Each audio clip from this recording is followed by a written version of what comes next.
What happens when a runaway heiress from Manhattan's glittering skyline befriends a street artist from Brooklyn's forgotten blocks? In a city of steel, secrets, and second chances, their worlds were never meant to collide. But when they did, they sparked a revolution neither of them expected.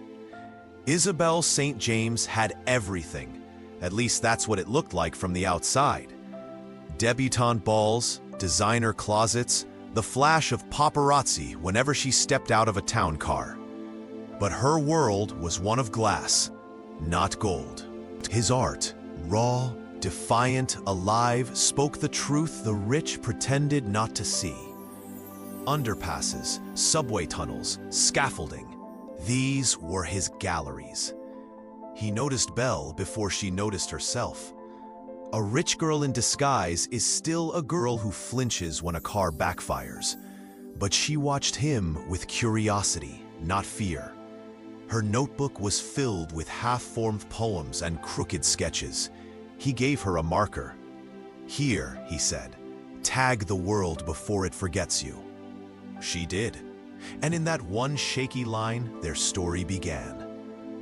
Dante lived by street rules, rules learned the hard way.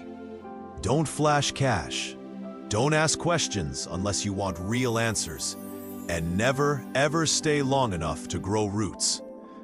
Belle followed him through alleyways and food lines, learning to blend in. She learned how to trade stories for sandwiches, how to sleep light, how to laugh in the cold. The city tested her. But each night, around shared cans of beans and fading murals, she found warmth. Not from heaters, but from people, from Dante. It came out in pieces. The way she described fabrics like she'd worn them on runways. The way she quoted Basquiat and Warhol like bedtime stories. He pieced it together. "You're not just playing dress-up, are you?" he asked. Belle froze. She nodded. "I'm Isabel St. James." The name hit the concrete like a dropped brick. She sat in the silence of the city that had finally found her out. The offer came out of nowhere. A gallery curator had seen Dante's work online, illegally posted but powerful. Belle pushed him to accept. She saw the spark in him, the voice waiting to be heard. Dante and Belle had always found solace in the quiet corners of the city, where their art could breathe away from prying eyes. Dante's street sketches captured the raw, unfiltered essence of urban life, cracked sidewalks, flickering street lamps, and the subtle poetry of everyday moments. Belle's alley poems wove intricate stories from the shadows, giving voice to the overlooked and unheard.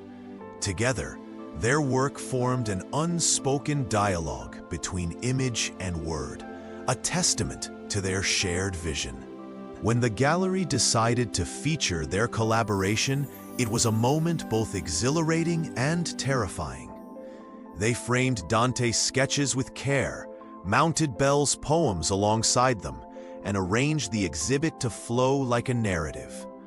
On the night of the opening, Dante chose a thrifted blazer, a nod to his humble beginnings, while Belle wore a hoodie that concealed her identity, a shield against the overwhelming spotlight. But the veneer of anonymity was fragile. A fashion editor attending the event recognized Belle, peeling back the layers she had so carefully constructed. Suddenly, the room morphed into a whirlwind of flashes and questions, a photo op that stripped away the intimacy they had tried to preserve. Dante felt himself shrink into a mere pawn, manipulated and exposed in a game he never agreed to play. Overwhelmed and disoriented, Dante stormed out of the gallery, the cacophony of the crowd fading behind him. For once, Belle did not follow. The silence between them stretched, heavy and unresolved. Days passed without a word.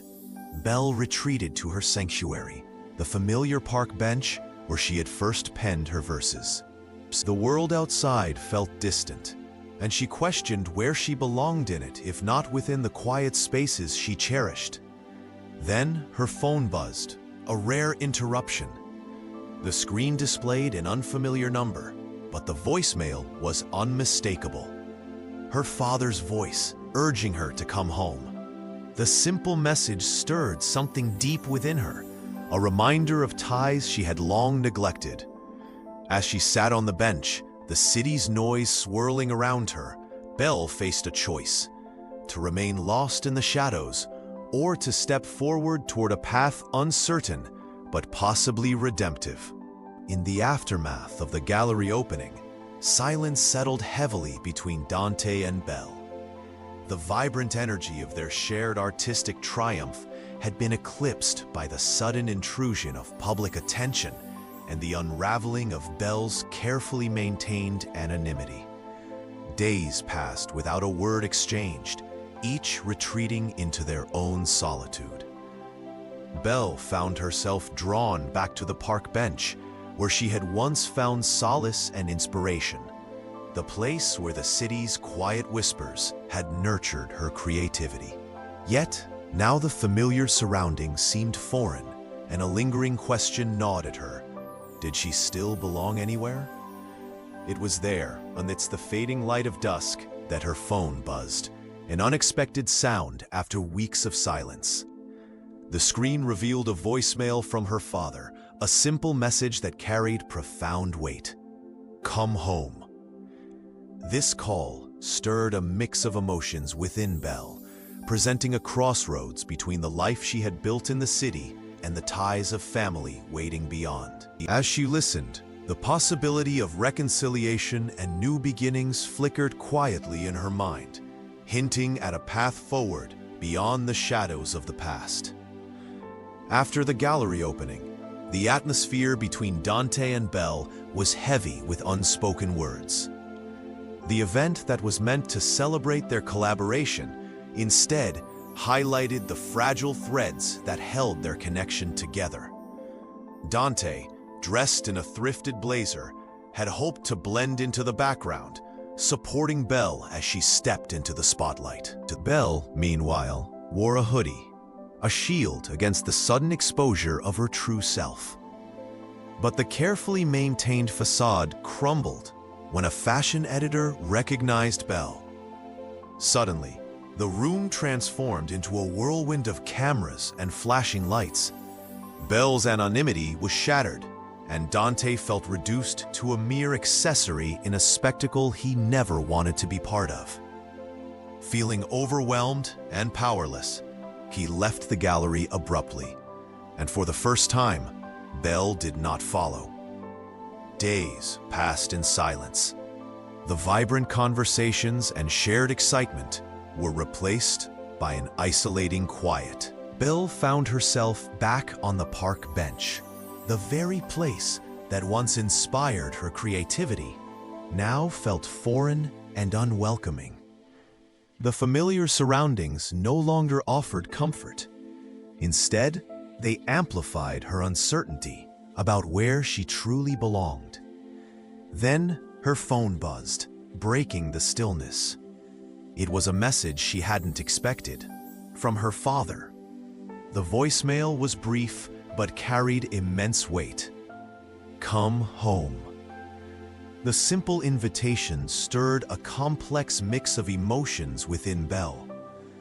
It was a call to reconcile with her past, to consider the ties she had left behind. As twilight settled over the city, Belle contemplated the possibility of new beginnings, whether in the city streets filled with art and strangers, or in the quiet familiarity of home. The choice lay before her, uncertain yet hopeful. Dante and Belle's collaboration had always been a dance of contrasts, his raw street sketches capturing the grit of the city, her evocative alley poems giving voice to unseen stories. They had transformed these pieces into an exhibition that spoke of their shared passion for urban life. On the night of the opening, Dante chose a thrifted blazer that hinted at his humble roots, while Belle cloaked herself in a hoodie, a deliberate shield to mask the layers of her identity from the prying eyes of the art world. However, beneath the surface, insecurities lingered. When a fashion editor suddenly recognized Belle, the intimate gallery transformed into a frenzy of cameras and flashing lights. The focus shifted entirely to her, turning the event into a spectacle where Dante felt sidelined and invisible. The warmth they once shared was replaced by a cold distance, and overwhelmed by the experience, Dante abruptly left the gathering. For the first time, Belle did not follow. Days passed in silence. The vibrant energy that had fueled their partnership waned, replaced by an uncomfortable quiet. Belle found herself drawn back to a familiar park bench, the very one where she had once found inspiration and solace. But now the bench felt foreign, a symbol of uncertainty about where she belonged in a world that seemed to have shifted beneath her feet. Then, breaking the stillness, her phone buzzed, a rare occurrence after weeks of quiet. It was a voicemail from her father, simple yet profound. "Come home." Those two words stirred a whirlwind of emotions within Belle, hinting at the possibility of reconciliation and a chance to redefine her path.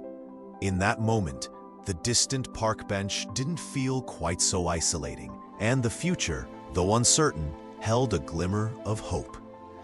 The collaboration between Dante and Belle had been a fusion of raw, urban grit and poetic reflection. Dante's street sketches, rough and evocative, captured the pulse of the city, while Belle's alley poems gave voice to the silent stories woven through those same streets.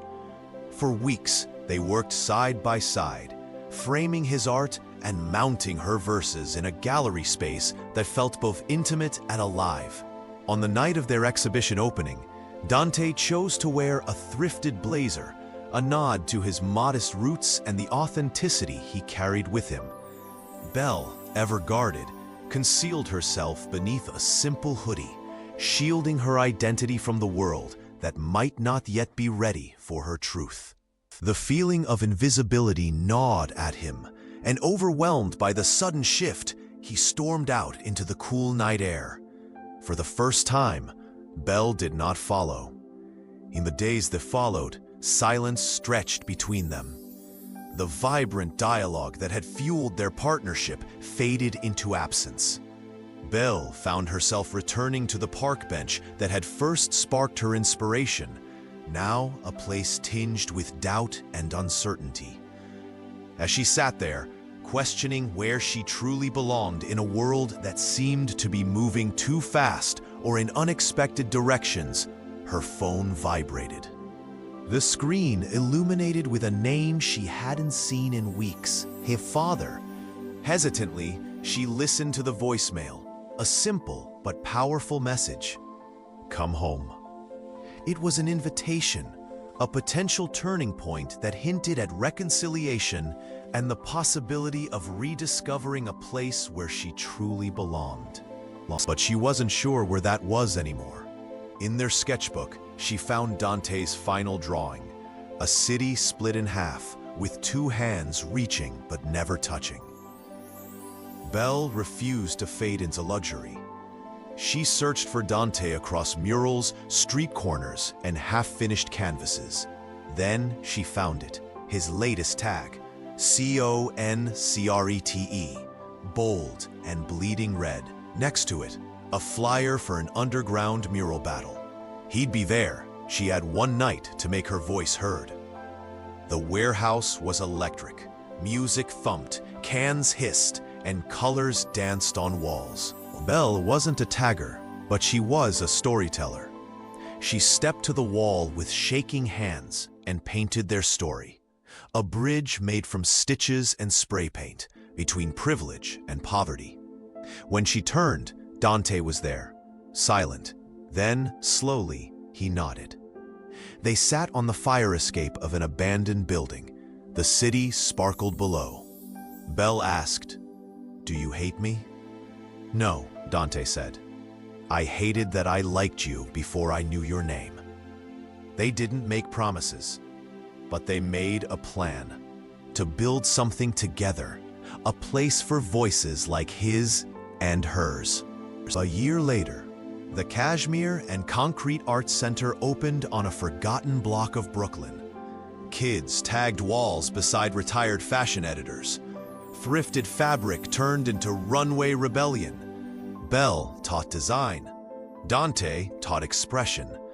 Together, they proved that real art, the kind that scars and saves, doesn't need galleries. It just needs space and heart. If you like this kind of story, choose like and give your opinion in the comment column. Don't forget to subscribe so you don't miss other exciting stories. See you!